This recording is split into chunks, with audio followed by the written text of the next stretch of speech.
Un popor, un templu.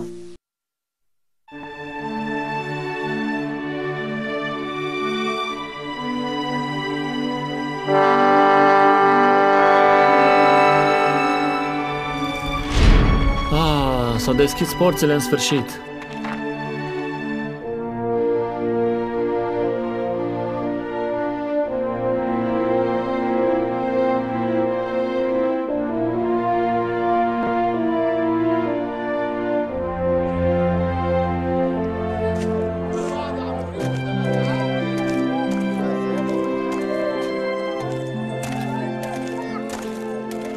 Este egiptean.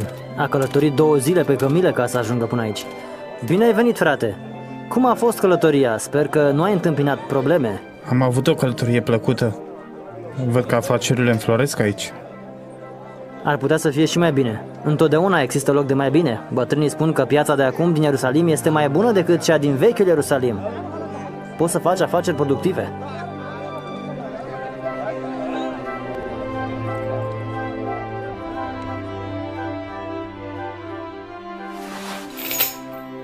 Uite aici banii.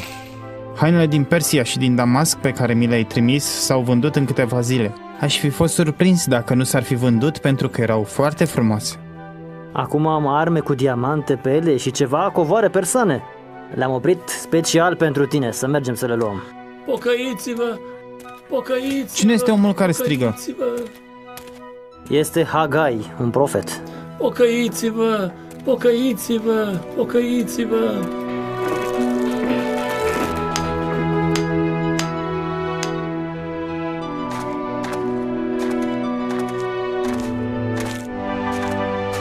Acesta este templul. Am crezut că l-au reconstruit deja. Nu credeam că o să dureze așa de mult timp. Este dureros să privesc la aceste ruine. Regele Persiei, deși ne-a promis că ne va da banii, nu ne-a dat nimic. Poate că nu are bani. Poate că nu are bani. David și Solomon au stăpânit asupra lumii chiar din locul acesta. Ei au fost niște regi mari și ai unui popor măreț și sfânt. Ai văzut marile temple din Egipt? Sunt imense. Am admirat chipurile zeilor. Fiecare popor are dumnezeii lui, însă dumnezeii Egiptului sunt cei mai puternici, pentru că sunt hrăniți de Nil.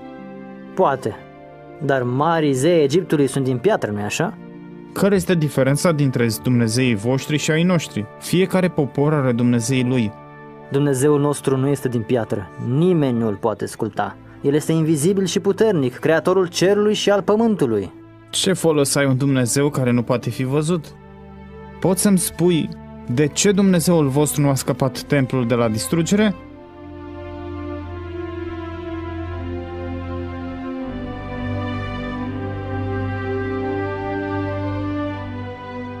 Domnul, Dumnezeul invizibil și sfânt, a condus pe poporul nostru și a dat izbândă. El ne-a condus în timpul domniei lui David și a lui Solomon. El s-a săturat de necredincioșia și lipsa de recunoștință a poporului, așa că l-a dat în mâinile vrăjmașilor. Va veni ziua când toate popoarele se vor închina pe muntele Sion. Pocăiți-vă! Pocăiți-vă! Ierusalimul fără templu este blestemat! Pocăiți-vă! Pocăiți-vă! Pocăiți-vă! Ierusalimul este blestemat! Pentru ce alegeți un vas? Pocăiți-vă! Ierusalimul este blestemat! Pocăiți-vă! Ierusalimul fără templu este blestemat! Hagai, unde mergi împreună cu oamenii tăi? E o căutare grea, dar îi căutăm pe cei care sunt încă ai lui Dumnezeu. Ia-mă și pe mine atunci. Și eu sunt unul dintre cei care sunt credincioși lui Dumnezeu? Căutarea ta s-a terminat? Nu, oameni ca tine nu sunt devotați lui Dumnezeu. Dacă ești cu adevărat un om credincios și crezi în cel atotputernic, de ce nu mai lucrezi la templu? Un om credincios nu ar face așa ceva. Pentru că nu mai am bani să plătim lucrătorii și să cumpărăm lemn de cedru din Liban. Toată lumea știe lucrul acesta. Cum se face că tu nu știi? Ai abandonat munca pentru că n-ai credință. Te-ai gândit la copiii tăi. O națiune fără templu nu e nimic. Ierusalimul fără templu e blestemat. Ierusalimul fără templu e blestemat. Fără templu nu are niciun Dumnezeu.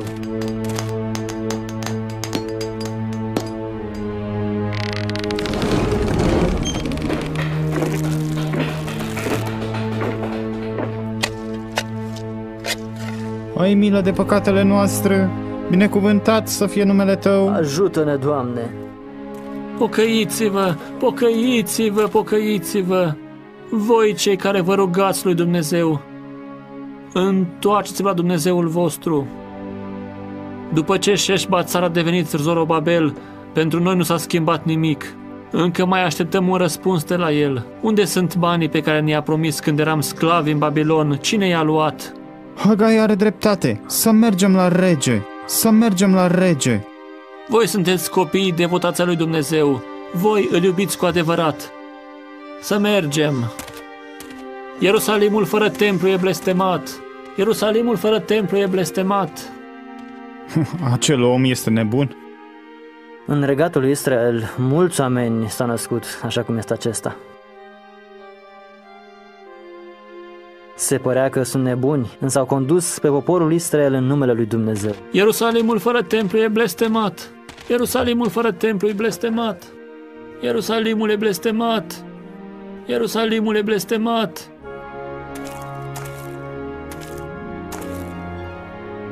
Dumnezeul cel atotputernic este întristat pentru că nu am fost credincioși și n-am ascultat de poruncile Lui. Frații mei, cum puteți să locuiți în casele voastre liniștiți, când casa Domnului este în ruine? Frații mei, așa vorbește acum Domnul oștirilor, uitați-vă cu băgare de seamă la căile voastre. Semănați mult și strângeți puțin, mâncați și nu vă săturați, beți și nu vă potoliți setea, vă îmbrăcați și nu vă este cald. Cine câștigă o simbrie, o pune într-o pungă spartă, din pricina casei mele care este dărâmată. Ce vrei de la noi, Hagai? Spune-ne, ce să facem? Domnul Dumnezeu spune, suiți-vă pe munte, aduceți lemne și zidiți casa mea. Eu mă voi bucura de lucrul acesta și voi fi proslăvit, zice Domnul. Casa mea este dărâmată, pe când fiecare din voi aleargă pentru casa lui. De aceea, cerurile nu mai dau rouă și pământul nu mai dă roade.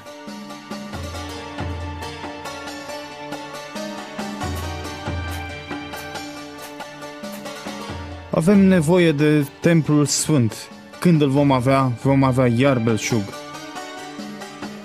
Cred că ar trebui să mergem la guvernator și să-l întrebăm de ce am fost părăsiți de rege. Să mergem, fraților, să mergem! Ierusalimul fără templu e blestemat! Ierusalimul fără templu e blestemat! Ierusalimul fără templu e blestemat!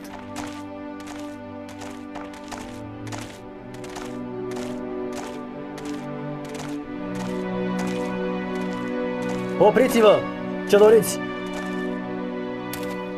Venim la tine în numele Domnului. Nu ai de ce să te temi. Dacă ne primești, trimiteți gărzile de aici. Puteți să plecați, gărzi. Oamenii aceștia vin cu pace. Ce doriți? Vrem ca regele Darius, regele Persiei, să își țină promisiunea făcută de Cir atunci când a eliberat pe poporul Israel din robia babiloniană și când am plecat să ne întoarcem din deșert aici în Ierusalim. Oare a uitat Darius că aceasta este cetatea marelui David și a înțeleptului Solomon? Oare nu știe că nu poate fi distrusă? Nu știe regele că el trebuie să aibă grijă de această cetate mai mult decât izraeliții, pentru că a fost una din posesiunile sale prețioase? Ierusalimul nu va supraviețui dacă inima încetează să mai bată. Inima cetății este la fel ca inima omului. Nu poate supraviețui dacă nu mai bate. Inima cetății Ierusalim este templul ei, Sfântul Templu. Nu am uitat. Voi merge la Tatnai, șatrapul persan care răspunde de acest ținut, și voi aminti de promisiunea pe care a făcut-o predecesorul său Darius, locuitorilor Ierusalimului. Voi merge la Tatnai. Nu am uitat. Apreciem ajutorul tău. Te rog, ai milă de poporul tău și ține-ți promisiunea. Vom aștepta ajutorul tău.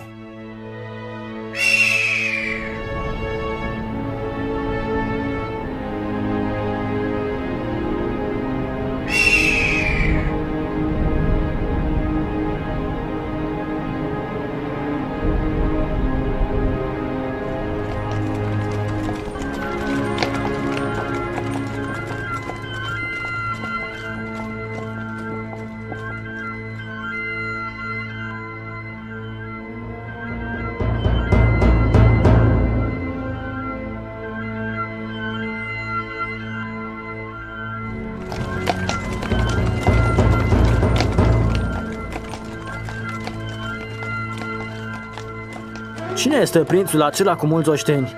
Pare un om foarte, foarte important. Este Tatnai, șatrapul care guvernează peste ținutul care se întinde între Eufrat și Iudeea.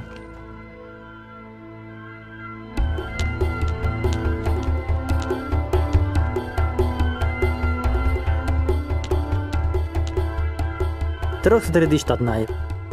Vreau să-ți văd fața. Am nevoie de un răspuns. Sunt în slujba ta, domnul meu. Poți să-ți prezinți dorința. Poți să-mi ceri absolut orice. Am venit să te întreb ce să fac cu israeliții pe care Cir i-a trimis înapoi la Ierusalim. Și ce vor israeliții? Să confirm decretul pe care Cir l-a dat pentru ei. Ce spune acel decret? La ce se referă? Că regele le va da banii necesari reconstruirii templului. Și de ce nu s-a făcut lucrul acesta până acum? Cine este guvernator în regiunea aceea? Zorobabel este guvernator. Te rog să-i scrii și să-i spui că eu doresc să aduc la îndeplinire promisiunea lui Cir. Toate popoarele care sunt sub stăpânirea mea au dreptul să își păstreze tradițiile și să se închine Dumnezeului lor. Mulțumesc, domnul meu.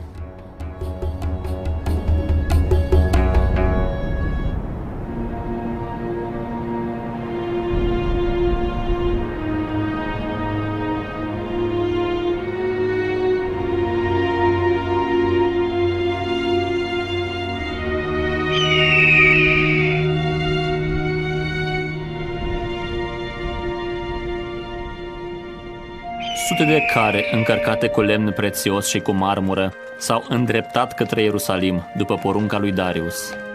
Templul a fost reconstruit și în jurul lui s-a format o cetate.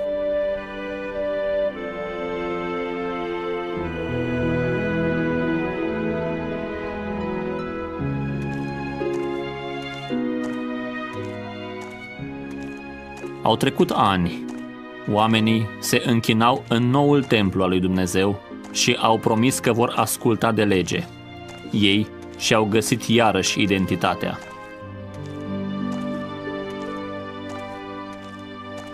Mătase din Orient, mirodenii, pâine.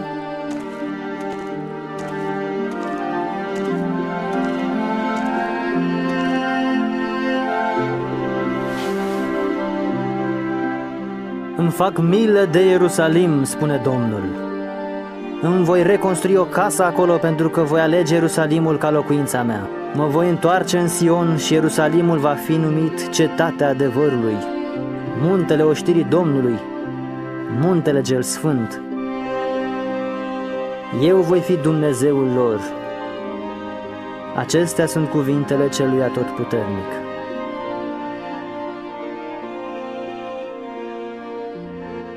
Oamenii nu au rămas credincioși Dumnezeului lor și cel Atotputernic i-a pedepsit iar. El i-a dat iar în mâinile vrăjmașilor. În anul 332 înainte de Hristos, Ierusalimul a fost sub stăpânirea lui Alexandru cel Mare, împăratul macedonean care a clădit cetatea Alexandria în Egipt în anul 331 înainte de Hristos.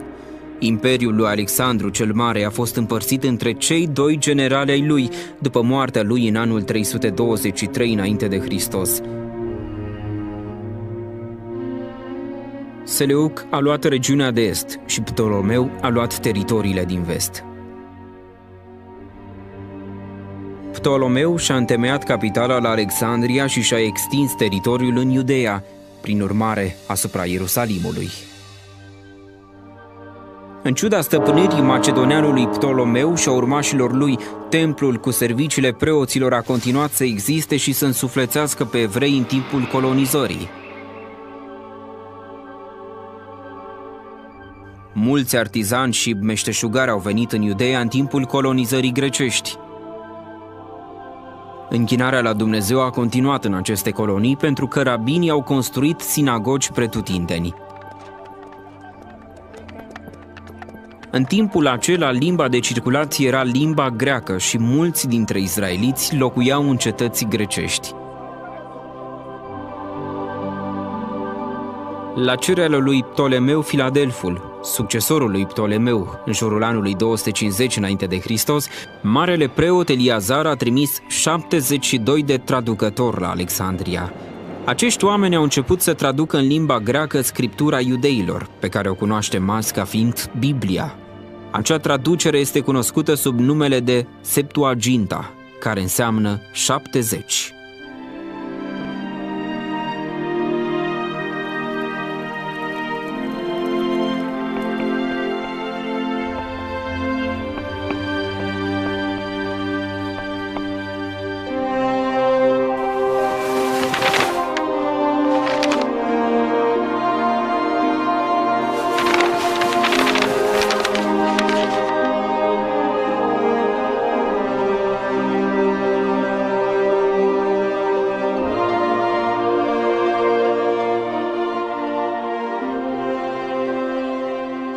În anul 169 înainte de Hristos, regele Antioh al IV-lea, urmașul lui Seleuc, s-a luptat cu Ptolemeu al VI-lea, ultimul descendent al dinastiei egiptene după diviziunea Imperiului lui Alexandru cel Mare.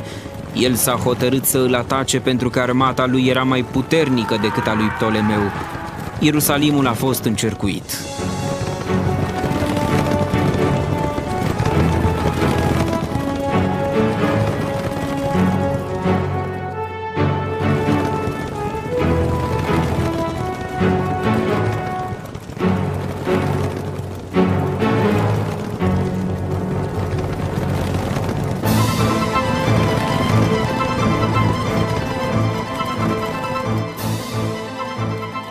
Evreii au suferit sub domnia dinastiei Ptolemeilor, un timp îndelugat și-au deschis porțile cetății sperând să fie bine tratați de Antioh.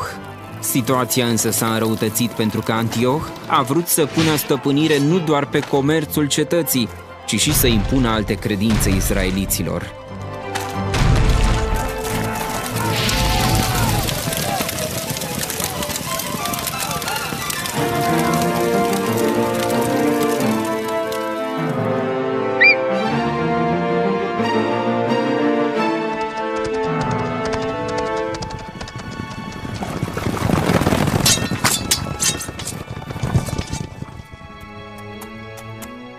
Templul a fost profanat și oamenii, terorizați, au trebuit să se supună lui.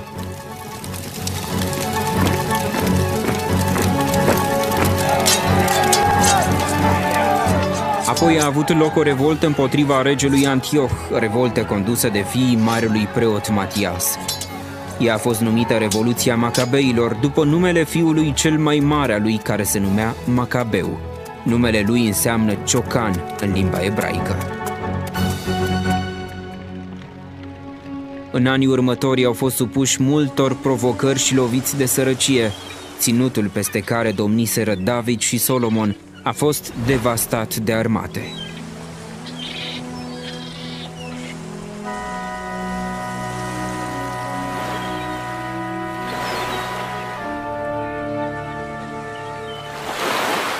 Puterea Imperiului Roman a început să înflorească în Marea Mediterană. Întreaga zonă care fusese Imperiul lui Alexandru cel Mare a ajuns sub dominația unei noi puteri. Această expansiune s-a făcut cu ajutorul organizației militare a romanilor, care se baza pe legiunile militare puternice. În anul 63 înainte de Hristos, Pompei a ocupat Iudeea. El a intrat în templu și a luat tezaurul. Romanii și-au extins controlul asupra întregului teritoriu.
Opriți-vă, căutăm o fântână. Îmi pare rău, însă nu cred că veți reuși să găsiți vreuna.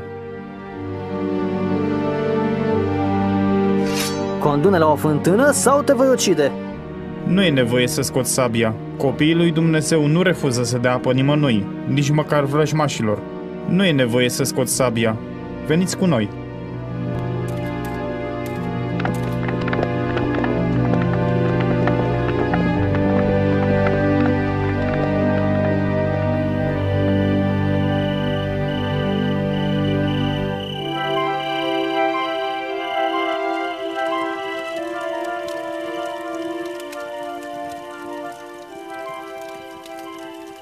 De ce plecați din Ierusalim, prietene? Templul a fost profanat. Cetatea a fost distrusă. Eu sunt bijutier și nu mai e nimeni în Ierusalim ca să-mi cumpere bijuteriile. Tot aurul pe care l-am avut mi-a fost furat. Fiul meu care apăra cetatea a fost ucis de un soldat roman ca tine. Îmi pare rău, prietene, însă acesta este războiul. Unde mergeți acum ca să locuiți? Merg în Antiohia. Am un frate care locuiește acolo. Vezi tu, mâna lui Dumnezeu a fost întotdeauna cu familia mea, pentru că am ascultat de legea lui. Voi, romanilor, ați uitat un lucru. Puteți distruge Ierusalimul, însă nu puteți să distrugeți pe poporul care crede în Dumnezeu.